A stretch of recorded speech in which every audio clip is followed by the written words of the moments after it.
Welcome to part 2 of my series about the patches shipped with UHI's SoftSynth Zebra. Zebra 2 here.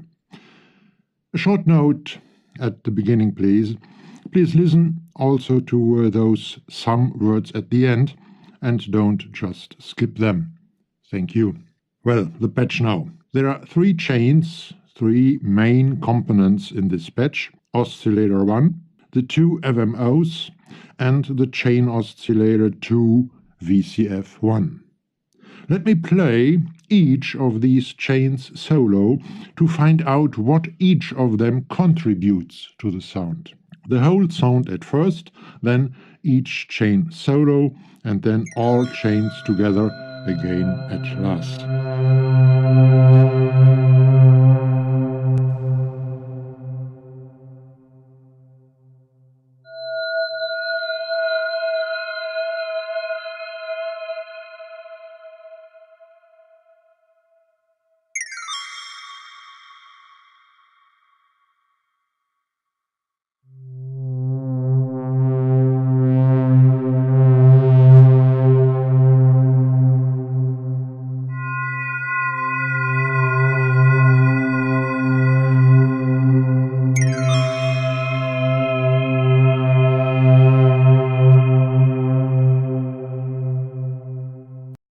The same without FX.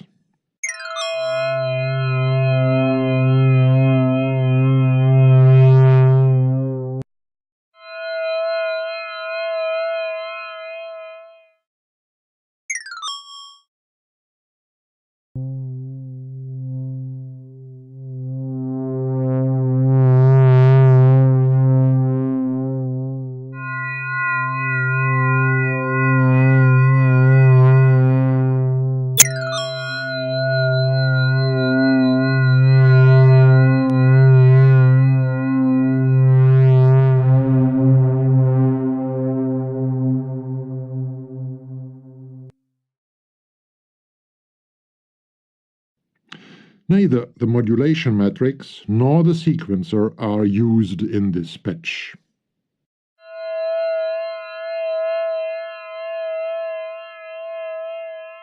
Well, let's have a look at oscillator 1 then.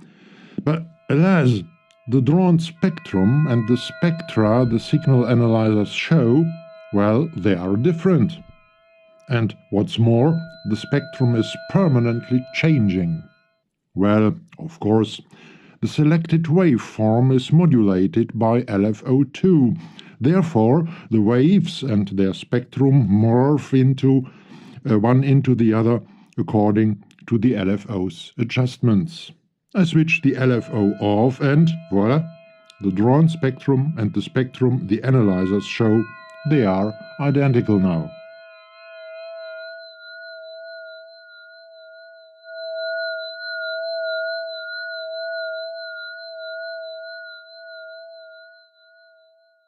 Let me demonstrate the whole collection of drawn spectra and their correspondent waves.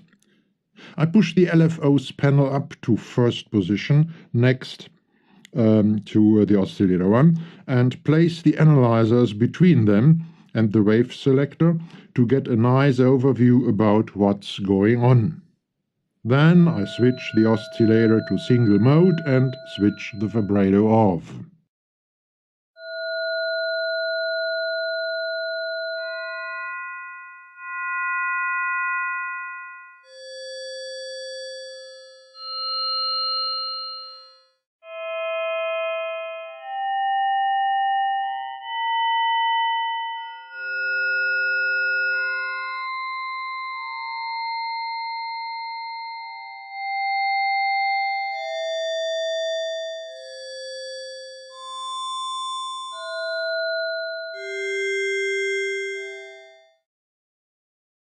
I can't help playing around with the range of the LFO's modulation in the oscillators panel and with the LFO's rate and switch back to dual mode with a reactivated vibrato.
A word about the frequencies of the spectrum's components.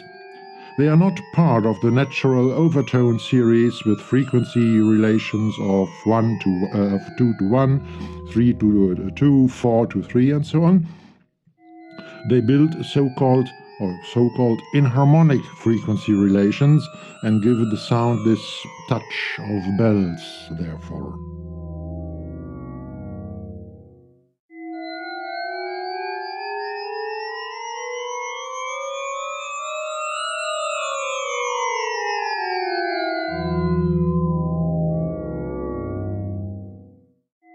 An oscillator, or the oscillator, is in dual mode, meaning two stacked voices are at work. But to generate the beats, these smooth ups and downs of the volume of the single frequencies, these two voices must be slightly detuned against each other. Well, they are. The detune knob is at +1, which is so small an amount that we discover it only by clicking on it. Switching it to 0 switches the volume changes off.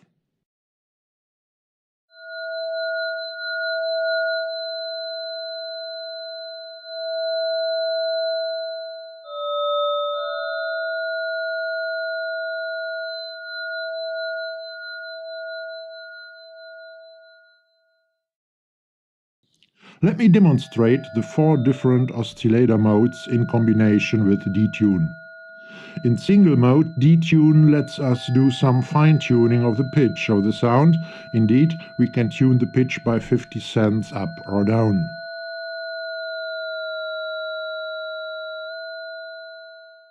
Increasing detune in dual mode generates the, in between well-known, ups and downs in the sound, but increasing detune even more leads to mostly inharmonic intervals.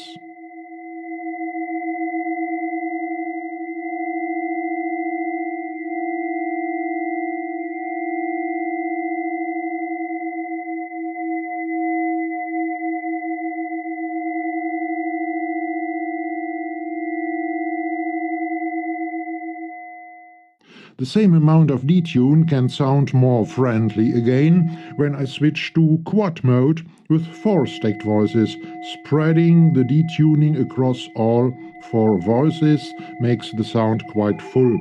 Let me call it a, well, carpet of sound.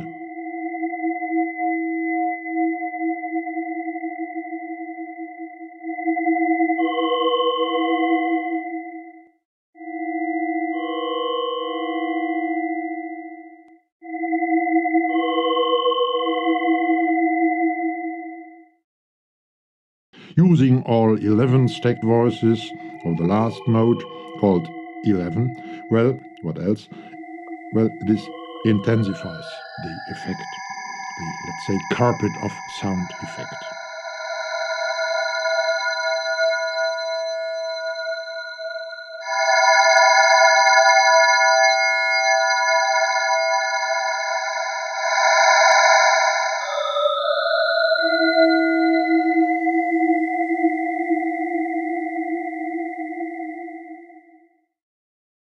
The invert switch adds an upside-down copy of the wave to the sound. With a phase pulse width knob at 0 or at 100, the sound vanishes.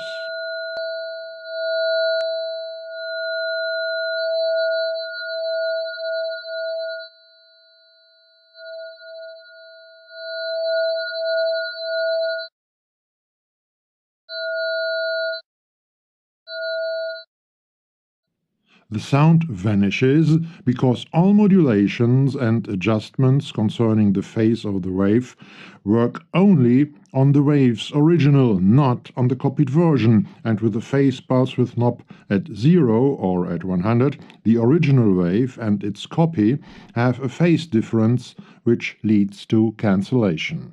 In the patch, there is a phase shift of about 76, leading to somewhat attenuated frequencies.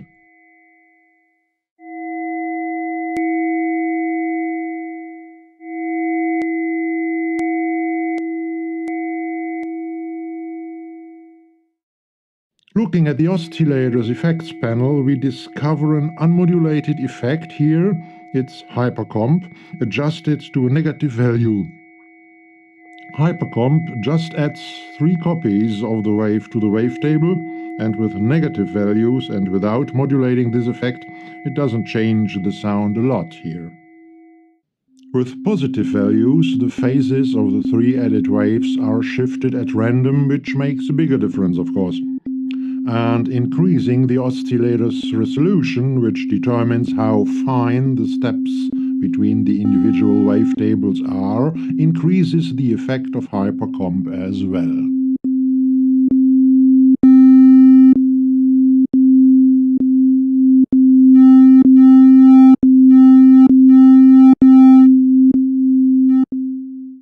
But in the patch, there is neither of both.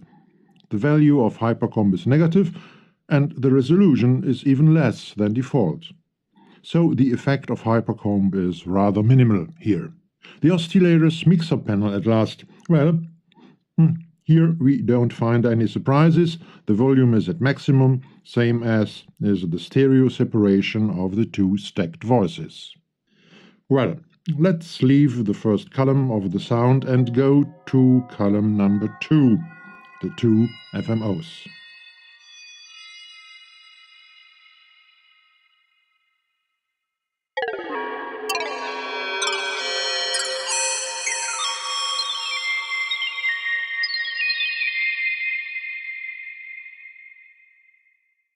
I switch the effects off again and look only at the first frequency modulation oscillator in the chain, which is FMO2. Well, okay, it is.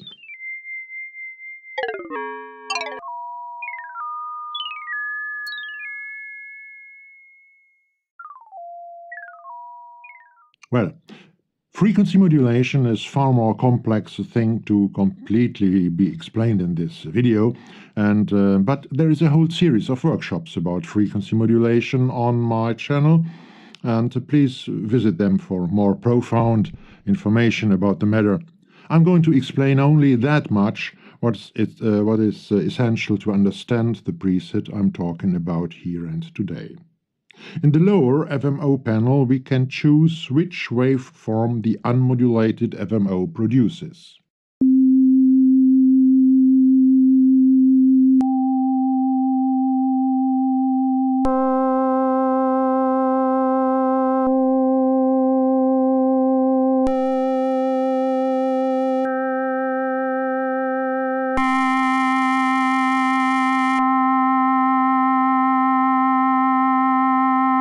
In the preset, there is chosen a simple sine wave. And we see the keyboard MIDI note volume scaling, which fades the volume when you play up the keyboard and fades it out quite abruptly after reaching the higher notes.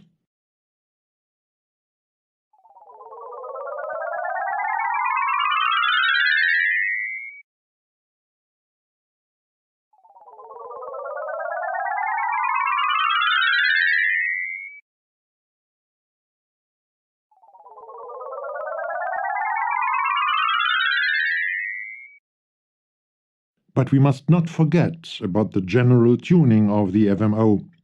It is 38 half-tones, semitones, up against the default tuning.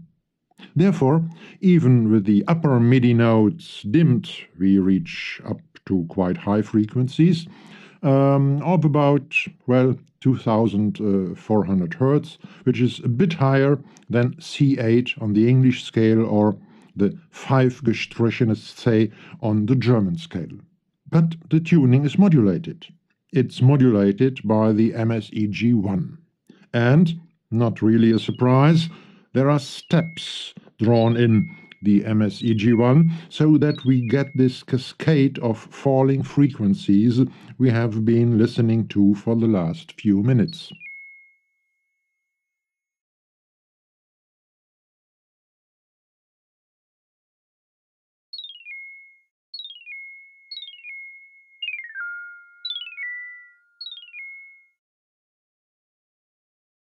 MSEG2 modulates the volume with this remarkably louder tone at the end of the cascade. A small amount of vibrato completes the sound of the FMO2. Okay, but what about frequency modulation? Well, there is no so far. The FMO2 acts as a pure sine wave generator with a little bit of pitch modulation and some volume modulation. That's it. That's all. We could have imagined that already, because the FM knob, which adjusts the amount of frequency modulation, is at 0. But don't be sad. The frequency modulation follows right away with FMO1, taking up the output of FMO2. Comparing both FMOs, we discover at once that there are only two sound-determining main differences: the tuning and the amount of frequency modulation, FM. FMO1 is tuned lower than FMO2 by 14 semitones, which is an inharmonic interval. I'll talk about the meaning of it in a minute. Let's quickly compare the pitch.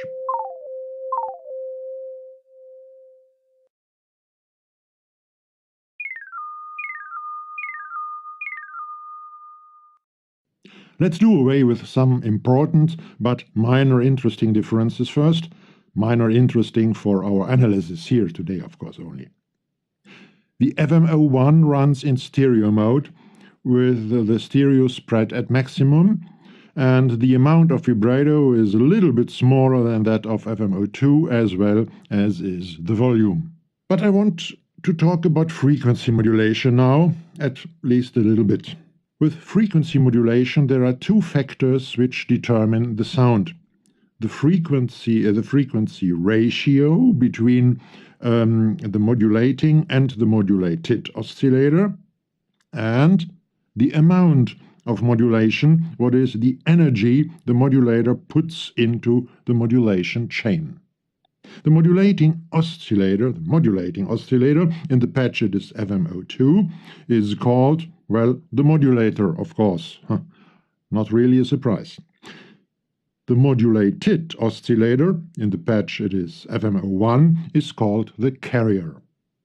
The knob called FM of the carrier FMO1 determines the input level, what is the strength of modulation, the amount of modulation. Let me talk about some general FM rules, at least a little bit and quite quickly. The C to R ratio determines the basic character of the sound. For example, a 1:2 ratio generates a square wave-like spectrum with every second harmonic missing. Changing the strength of modulation doesn't change the basic type of sound, but determines how far up the spectrum the single partials reach. The energy put into the system by the modulator spreads across a broader or a narrower region of frequencies, but the relation between the individual frequencies stays the same.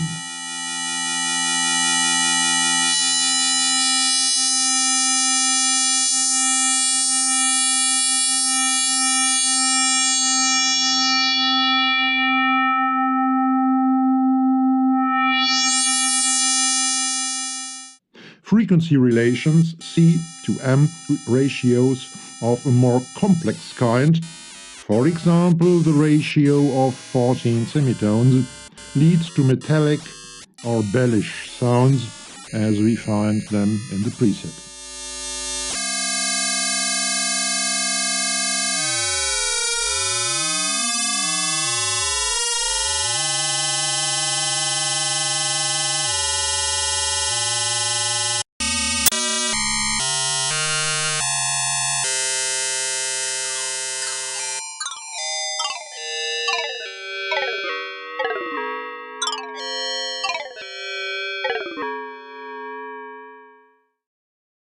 Well, so far column 2. Let's listen to both of the discussed columns of the sound.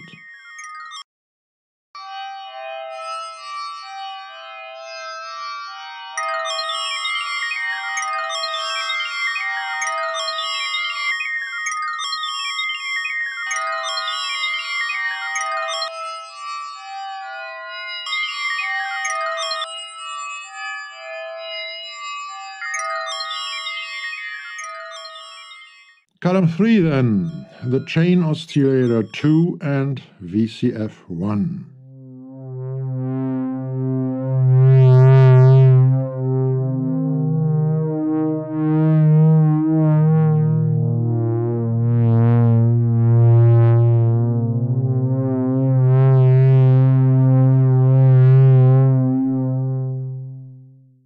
The oscillator is tuned down by 1 octave and detuned, or the detune knob is adjusted to minus 5.33. But because the oscillator works in quad mode, the detuning is spread across the 4 stacked voices, not changing the overall tuning. The oscillator FX panel shows the effect called filter engaged with an amount of only 5.33. As the amount is positive, the effect works as a high-pass filter. We must not forget that we are not talking about a real filter like the VCFs, but about an oscillator effect.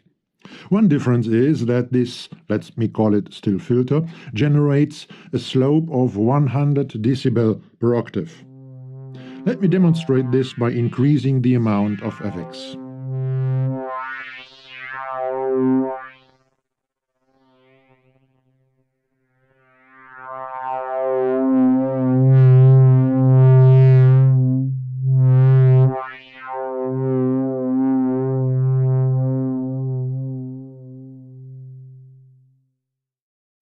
The stereo separation of the 4 stacked voices we find on the oscillator's mixer panel.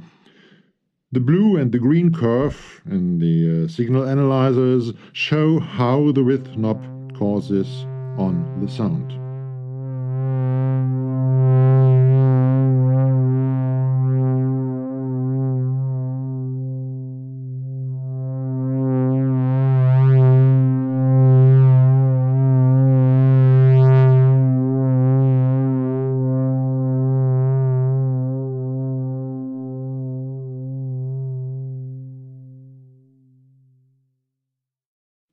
This third component of the sound, which is produced by column 3, shall slowly occur when the other two components,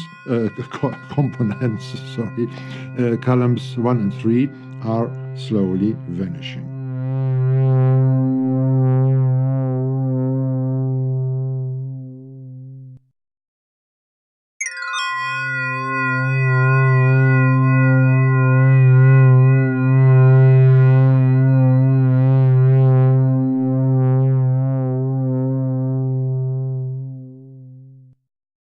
This is one of the 2 tasks of the envelope 3.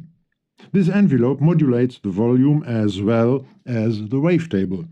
Comparing all 3 envelopes in one graph, we see that the sound from column 2 occurs first, directly followed by the fading in of the sound from column 1, whereas the sound from column 3 comes last.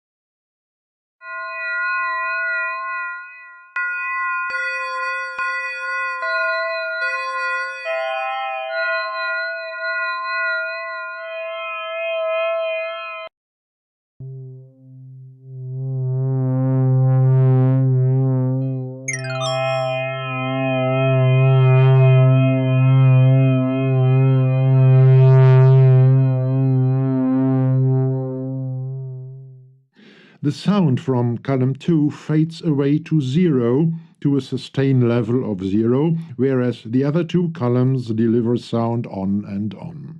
But look at the release time of envelope 2. When I release the key before the decay has reached the 0 sustained level, the sound of column 2 lingers on.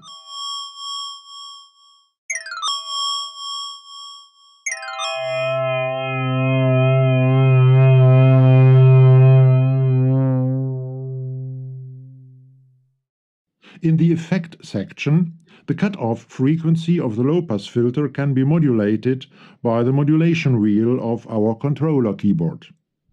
Let's listen to the complete sound while I play around with the modulation wheel.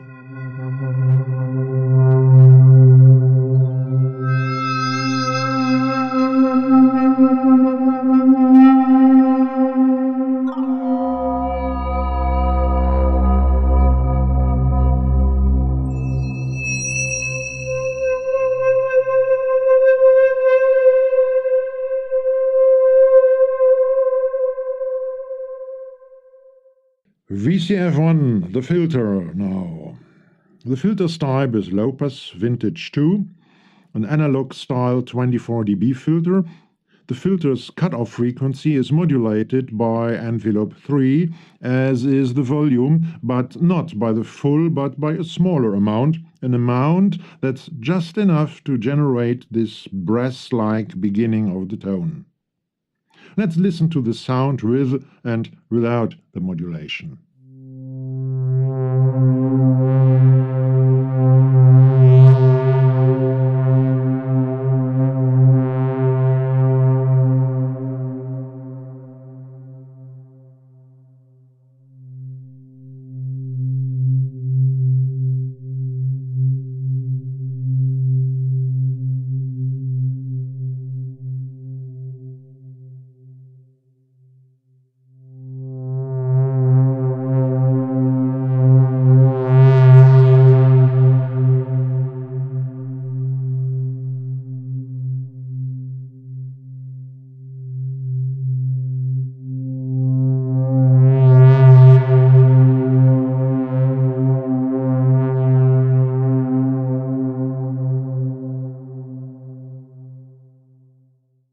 But it's not only the opening of the filter, but also the drive parameter, which contributes to the impression of brass by enriching the spectrum at the high end.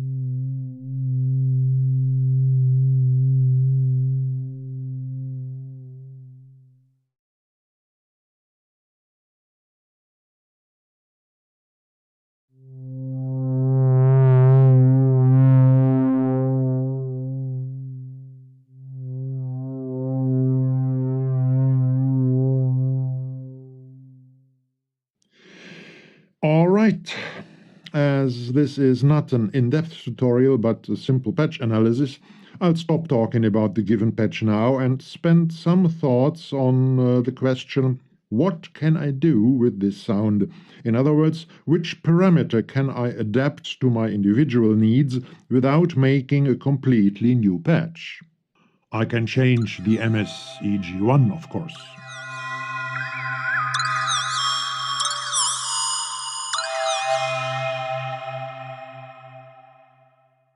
I can change the oscillator one to quad mode and add a bit of detuning while increasing the influence of the LFO2, which I make faster, so that a broader spectrum of wavetables gets involved.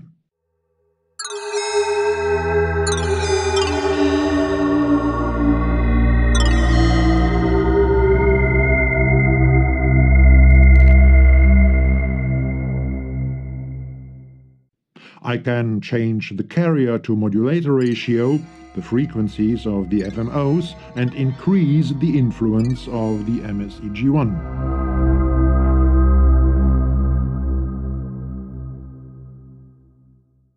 Or what about changing the filter effect of oscillator 2 a bit?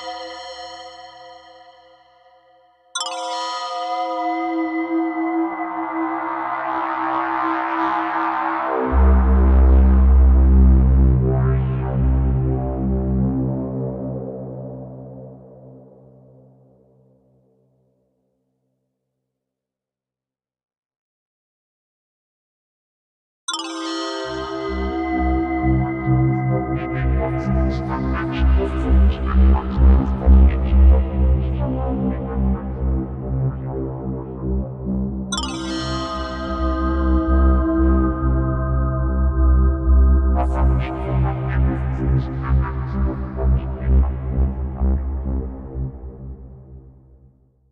could continue endlessly, but I'll stop here for today.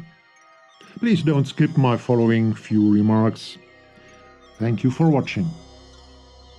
There is a website of mine at www.rofilm-medianet, where you will find more information about this series of tutorials and about my other activities.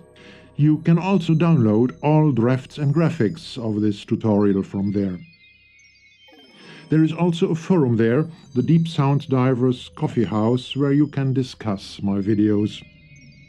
Please consider liking, sharing and subscribing. And if you really like this video, please think about donating a little to help me making more videos like this one. Have a great day and a good time, Rolf.